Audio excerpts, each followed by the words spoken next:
Welcome to the second season of Science Actually, a podcast by Imperial College London students and staff. We're delighted to have you back for a new exciting topic, the science of the future. Tag along as we ask Imperial's experts to give us a glimpse of what's ahead of us.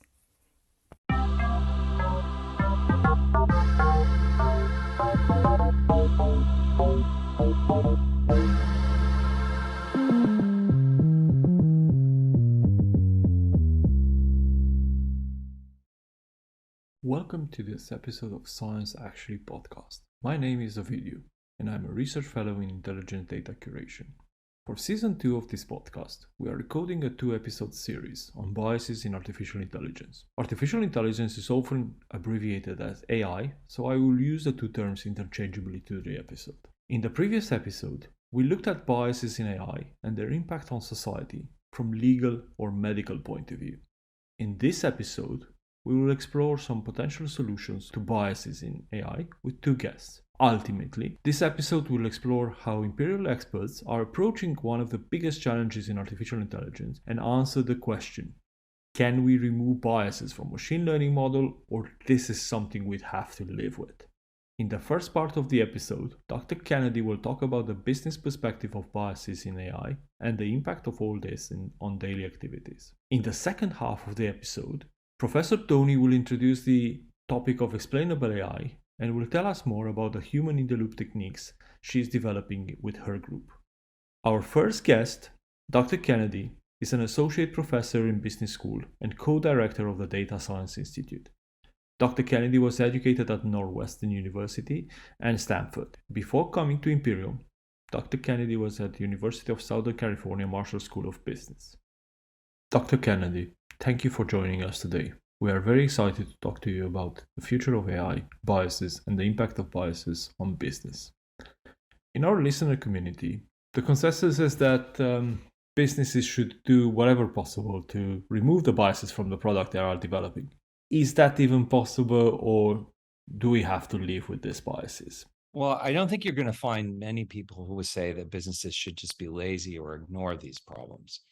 On the other hand, the idea that business is the party that we could turn to say, can you please clean this all up? I think is probably unrealistic. So I suppose I have kind of a nuanced two-part message here, which is businesses need to work very hard on this stuff. But the second part of the message is businesses alone are not capable of eliminating biases from the systems that they build. The reason I say that business alone isn't enough, not saying business doesn't have to work hard, but if there isn't some sort of social consensus that's developed either organically by social movements or put into codified into law, then the business becomes an actor in here where you're just not sure what the rules are. And definitely there are times where business should go ahead and take a position and lead and lean into these fights. But I do not think that business alone is the arbiter of these fights. I think that, in fact, there are many parties to them, and that businesses should approach this process not thinking they control it by themselves. This is another concern coming from the listener community, and it's about a famous example where a chatbot is exposed to hate speech from social media and starts to consider this kind of behavior acceptable. How could businesses prevent similar mistakes from happening? When you're aware that there's a certain kind of speech that would be widely considered hate speech, and somehow it enters into the training data that you're planning on using, you do your EDA and the pre-pass before you build the model, and you figure out what's the distribution of different kinds of speech that are there. And if you find that there is a kind of speech that's objectionable and needs to be censured because you don't want, let's say it's a customer service representative that the chatbot is going to do, and you don't want that being your brand as a business.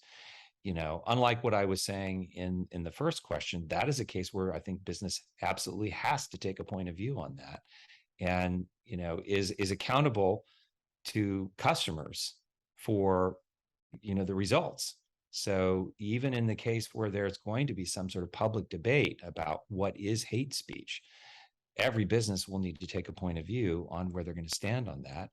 And this has certainly happened in the past year, Disney, for example, has taken some stick from the state of Florida for taking positions that are hotly debated in culture wars there over what are the rights and wrongs of, how to conduct what they do.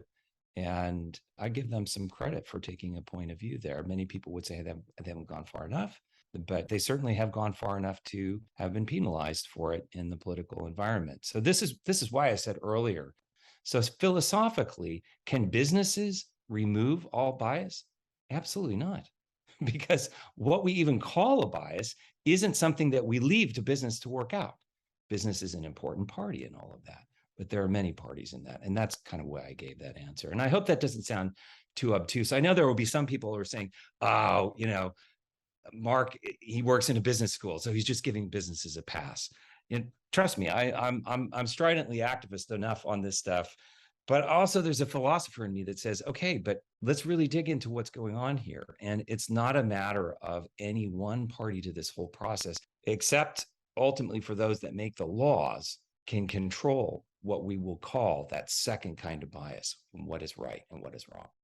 And if we stand on the same track of thought, how do we make sure that businesses do not abuse biases, even if this is part of their modeling strategy?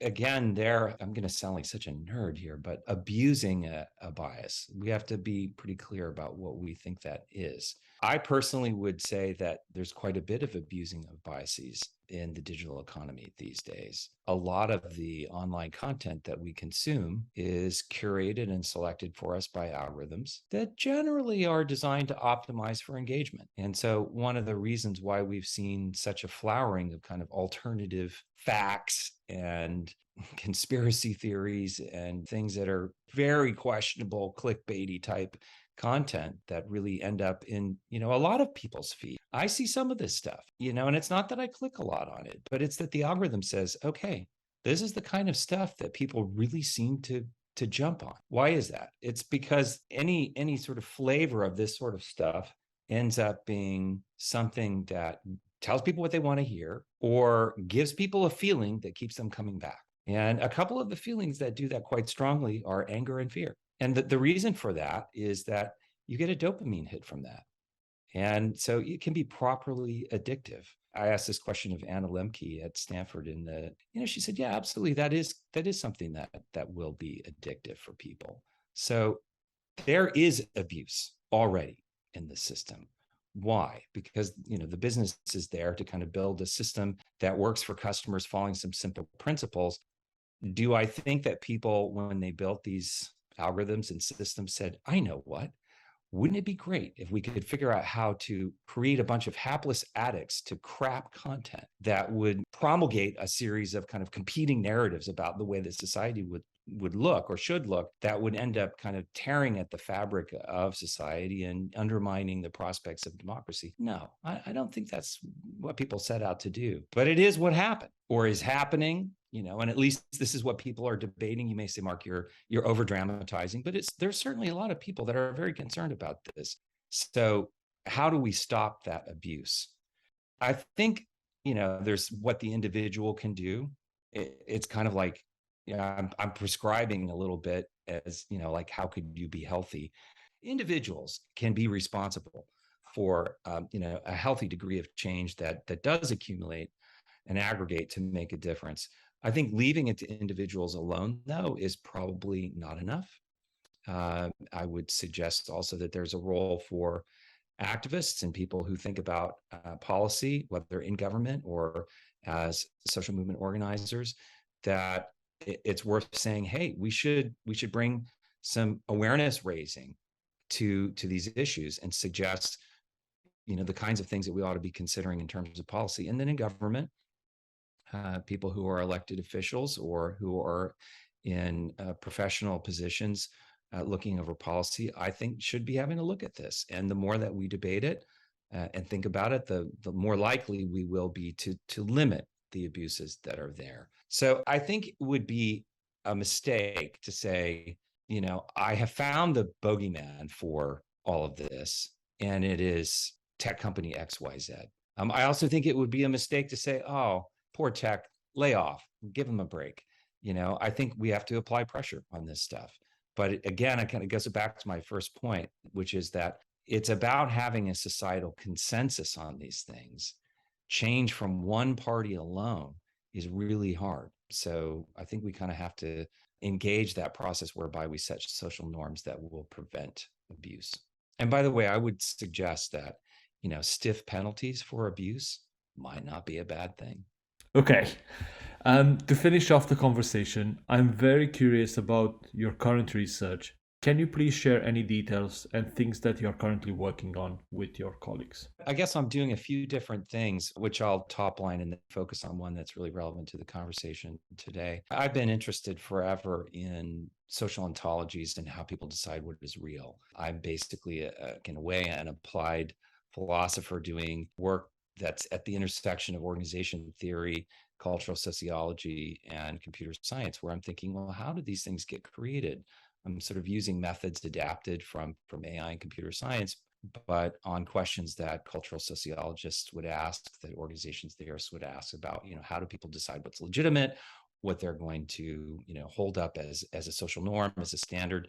And when they see something that's new to the world and claimed as a new thing, they're going to say, is this anything? And generally conclude no, because smart people would have already known about it if it were a thing. And so new things enter our ontologies all the time, which is part of the reason why I have a stream of research where we're looking at work that kind of analyzes the job descriptions of large companies and say, okay, this is the work that we find, and here's how we can relate that to the sorts of things that technologies can do. And then the final thing that I'm really interested in these days is this whole thing about what makes a trustworthy AI system in the first place, which brings me back to some of the fundamentals about how do people decide when something is real. Even if people were to say, okay, I guess AI is real and it's happening, they might really oppose it if they don't feel like they could trust it. And that might also incline them to some pretty skeptical and negative evaluations of AI. So trustworthiness of AI is a big deal. And for that, I've been really pleased to work with an organization called Validate AI, which my colleague Yike Guo had put me onto and said, you should talk to. Specifically, the thing that Validate AI are really leading on is the idea of not how do you verify that a system is doing what you think it's supposed to do, but how do you validate whether that's a reasonable thing to do or a right thing to do? And that's a thorny question. It gets into all the philosophy stuff that we were talking about earlier. But at a very high level, what I can say is that we've been kind of developing a point of view about the high-level principles that you would want an AI system that's going to go into production to pass on. And this is kind of a template for a certification process. And I can remember this using an acronym, which is SHORT. The first part of that is the S, which is for safety. When we think about, when you're going to automate something that people were previously doing, it would be great not to automate any harm. And one of the ways that you can avoid automating harm is to analyze the harm that you might be doing once you put it into place. And specifically, when you do that across subpopulations, you can at least be sure that you're not harming some vulnerable population. The H in short is for honest, and that is be honest about the sources of data and the data that you use.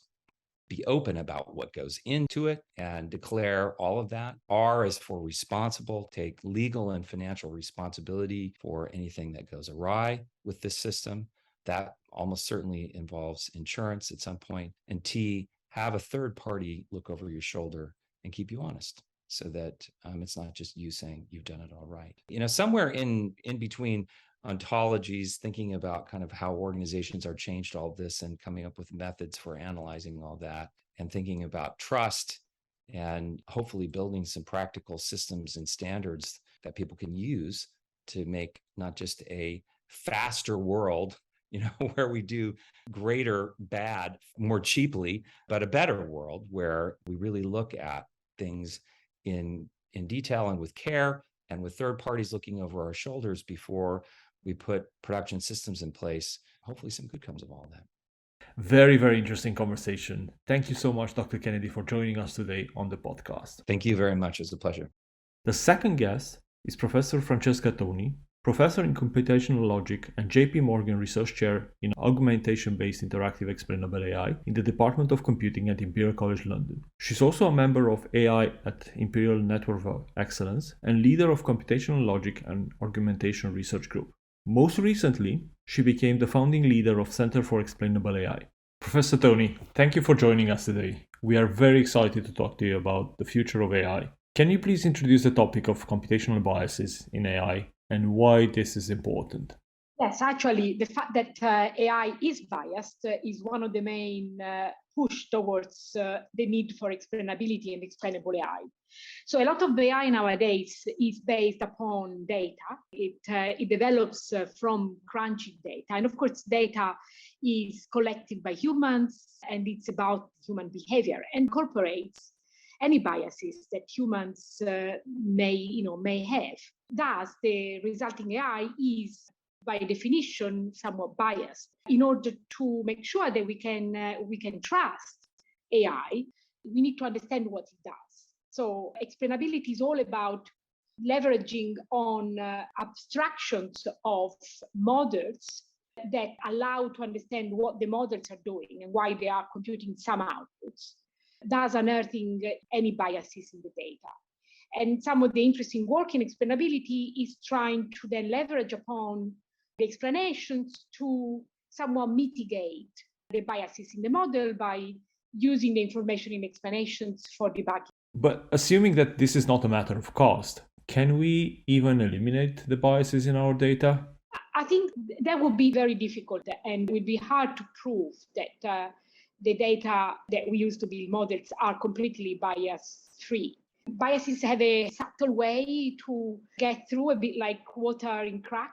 But also, de-biasing data would require a massive exercise whereby we try to prompt humans involved in the data collections to go beside and beyond the data. There are lots of techniques that people use for curating data so that they are less biased, but in my mind, it will never fully eliminate bias. So even assuming that bias is the only problem you want to sort out by means of explainability, which it is not, but even assuming that the fixing the data to eliminate the bias will not eliminate the need for explainability in my mind. I agree with that statement. In other research projects, other groups are attempting to build simpler, easy to understand model. Is that a realistic option, or you would do things differently? I think that interpretability of models is a first step towards explainability, and therefore building models that are smaller, that are more transparent is a good way to start approaching the problem. But in reality, interpretability and explainability are not the same thing. In the history of AI, explainability has been a concern even when AI was not developed from data, or even when AI is not developed from data. So expert systems that were very popular in the 70s and 80s, and they're fully transparent, rule-based, etc., still, when deployed, required explanations. So explainability is, to me, an add-on that does require a way to interpret what the model is doing, but the interpretability alone is not explainability. Can you please explain what your research group is doing differently and why this approach is different from anything else? Yes, within my group, we are trying to take some kind of foundational view to explainable AI and explainability. And rather than focusing on engineering solutions alone or on developing solutions that make mathematical sense, we try to bridge the gap between the humans that are at the receiving end of the explanations and the machines, so as to try and develop faithful abstractions to models that lend themselves well to support the generation of explanations that humans can interact with in a way that is in line with what the social sciences tell us about explanations in a human sense. So what we are doing in order to support this more principled way and this bridging the gap between machine and human is using methodologies and ideas from computational argumentation, which is a well-established type of AI at the intersection of symbolic AI and machine learning. And we are trying to leverage on what we have learned on using computational argumentation as a standalone tool when using it in combination with machine learning techniques, for example, or with data-centric AI. So what we are trying to do is use computational argumentation abstractions to unearth any doubts that the machine, a model, may embed concerning all the data crunching models have a built-in uncertainty.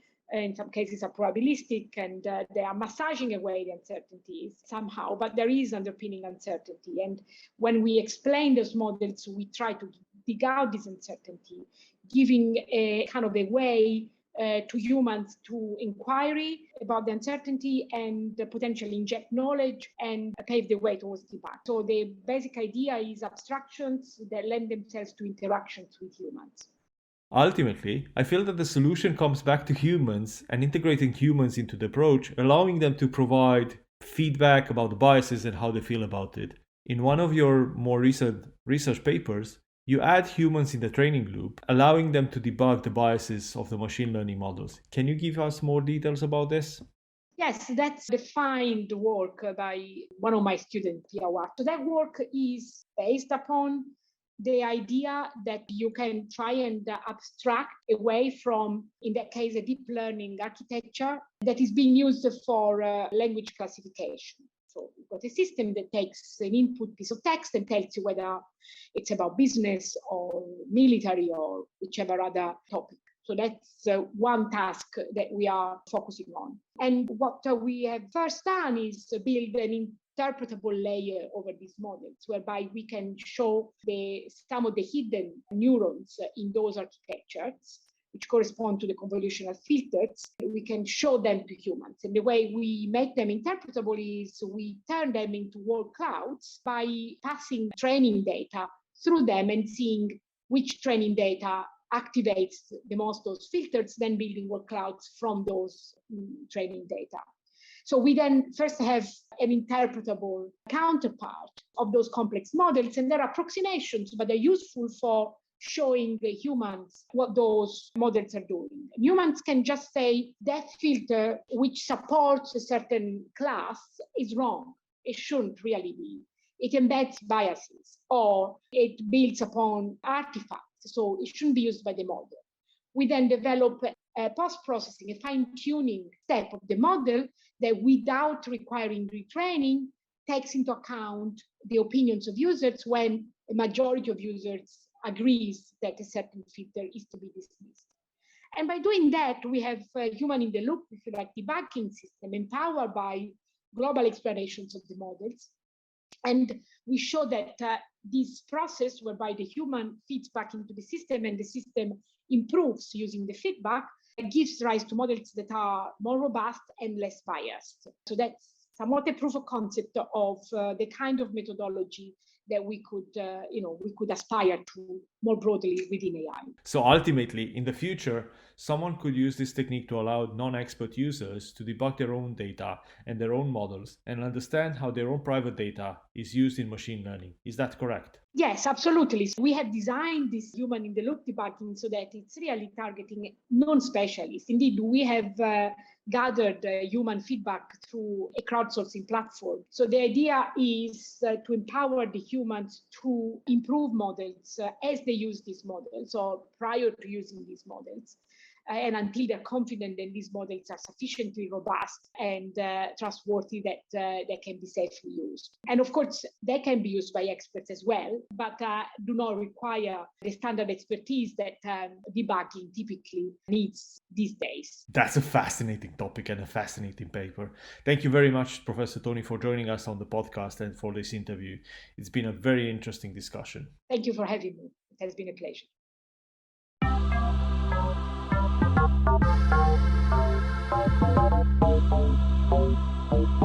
Thank you.